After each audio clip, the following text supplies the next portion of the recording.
Vamos pro nosso quadro especial. Eu queria só fazer um levantamento aqui, que eu não posso deixar de perguntar isso pro Jaime. Eu até sei dessa identificação grande que ele tem com o Wallace, né? O Wallace é um cara apaixonado por livros, né? Também, e o Jaime também gosta muito. Eu li a participação do Jaime recentemente, essas semanas, no livro do Elcio, né? Isso do aí, Elcio a gente Herbert. tava falando aqui, Conte Comigo, né? Flamengo e Democracia, você falando sobre política, racismo, Isso. muito interessante ali muito forte a fala do Jaime.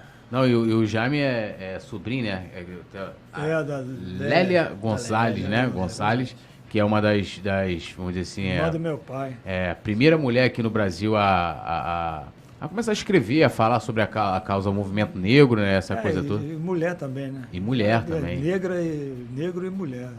Ela sempre... Foi uma das primeiras, né? Aquela... Como é que é, né? Bette Davis, Angela Davis. Isso, Angela Davis. Angela Davis, ela reverenciou a minha tia. Minha tia é muito respeitada, né? Eu não por familiar, né? Eu já era pequeno, né? A minha mãe não se dava com a família do meu pai. Que seu pai depois foi pro Peru, Foi né? Peru, e a gente não teve essa troca com a família Almeida, só com a família Lima Santos, que era a família da minha mãe.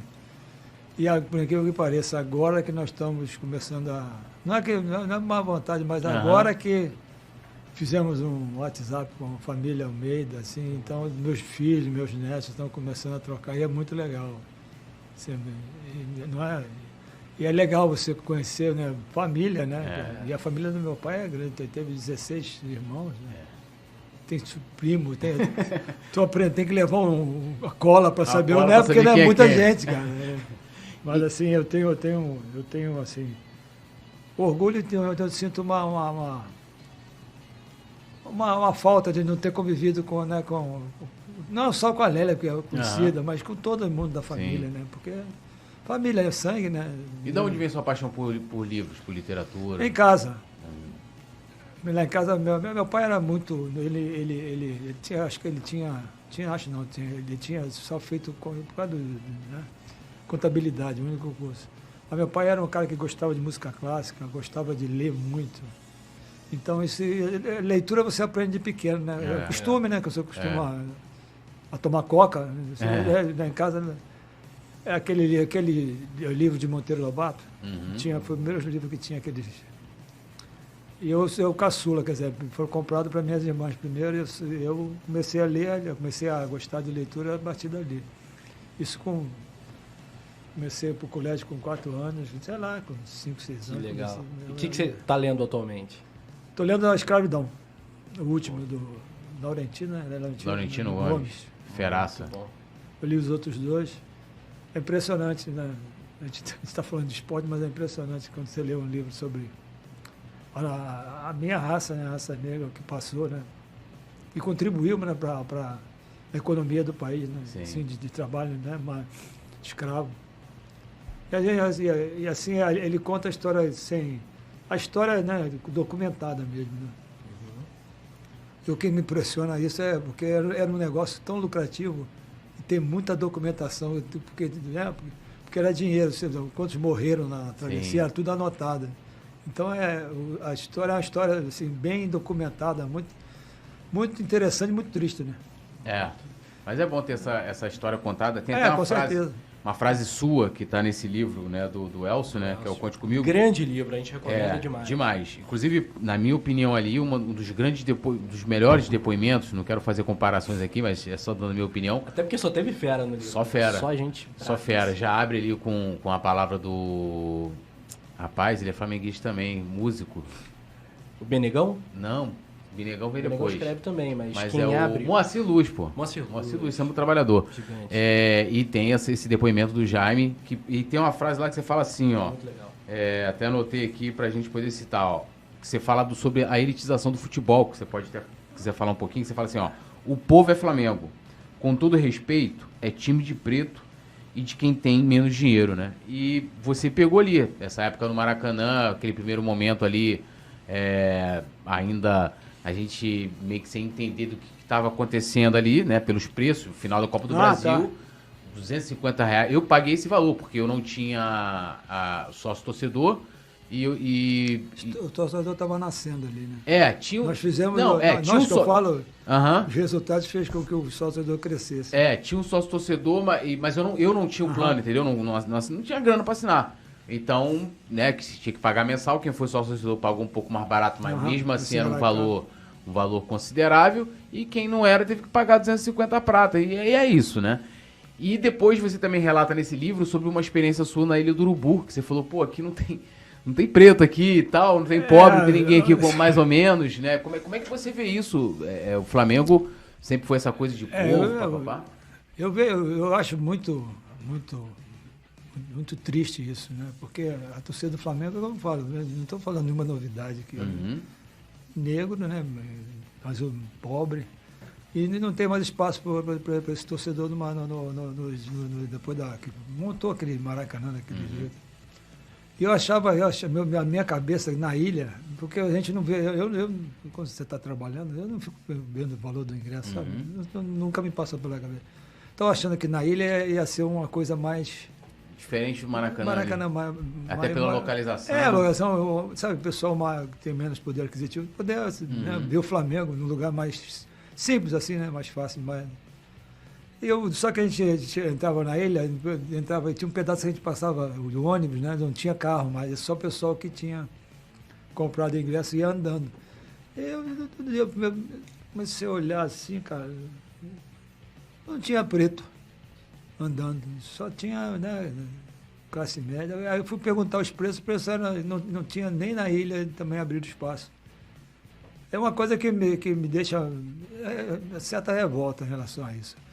Porque você, quem percebe, sabe que a torcida do Flamengo é enorme. Sim. É enorme. E a grande maioria, pelo tamanho dela, a classe mais desprovida, é a base.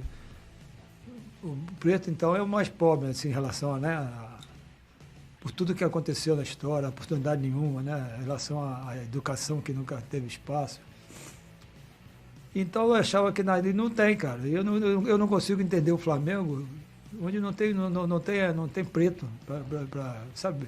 A grande maioria torcendo, porque a grande maioria do torcedor do Flamengo é preto. E isso é uma coisa que... E vejo com tristeza que ninguém liga. Ninguém Estão querendo fazer um estádio agora maior para mais de 100 mil pessoas e para colocar mais gente, né? Ter setores populares, etc. Você acha que é uma boa? Com certeza. Tem que ser, né? Eu acho, porque é torcedor do Flamengo, cara. O Flamengo é grande pelo patrimônio que ele tem, que é a torcida. Eu acho a grandeza do Flamengo é por causa da torcida. Sim. Eu penso assim, eu vejo o Flamengo assim. Agora, a maior parte da torcida do Flamengo é preto. Não tem nada contra branco, louro. Estou comentando a minha raça. Sim. Que a grande maioria são mais humildes e não tem espaço para ver um jogo do Flamengo. Como você fala hoje em dia, eu fiquei impressionado com os valores que cobram. Não tem espaço para o torcedor. Não é só do Flamengo, com certeza, do Fluminense. Estou falando de um clube que o Flamengo é ultra popular. Tu vê é muito interessante essa coisa cultural, né? Da torcida adversária gritar o silêncio na favela, tipo, tentando agredir o flamenguista. O flamenguista é festa na favela, aquela coisa com orgulho. Mas né? existe favela, a favela...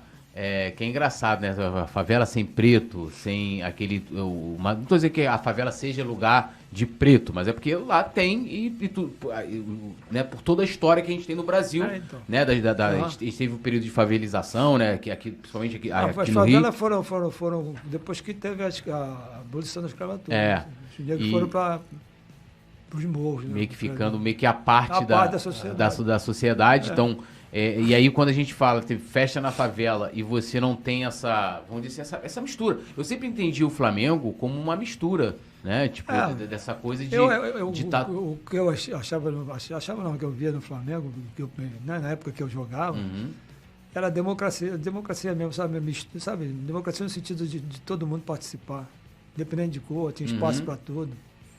Hoje você vê que isso... O Flamengo elitizou, cara. Pô, você vê, agora então que a televisão pega as imagens, né? Você não vê, cara.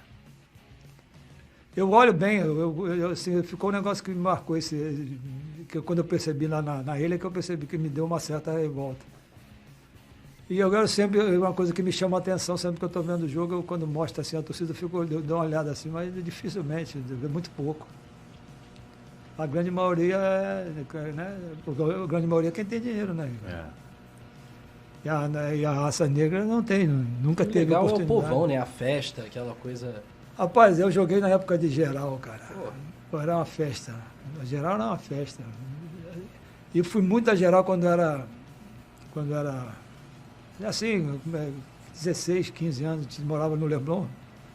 Aí ficava na esquina ali da Humberto de Campos, Bartolomeu Mitre. Aí falta o que fazer. Quarta-feira à noite tinha rodada dupla. Não sei se você lembra. Você é novo, não lembro. Eu jogava 7h30 e 9h30. Um time grande com um pequeno. E sempre o Flamengo, quando jogava na rodada dupla, era o jogo da 9h30, porque por causa da torcida, né? O pessoal de 7h30 estava trabalhando. A gente estava ali, juntava um dinheirinho, quanto tem? Vamos Maracanã, vamos de geral. Ia de geral para encher o saco. Xingar jogador, ir onde tem corne, vamos ficar no corne um pouquinho para xingar. Zoar, cara. Era muito legal, cara. Mas geral é bom que você pode dar a volta todinha, cara. Vamos para onde agora? Vamos para trás do banco, xingar o treinador. Sim. Era muito mais, né, democrático, era muito legal, cara.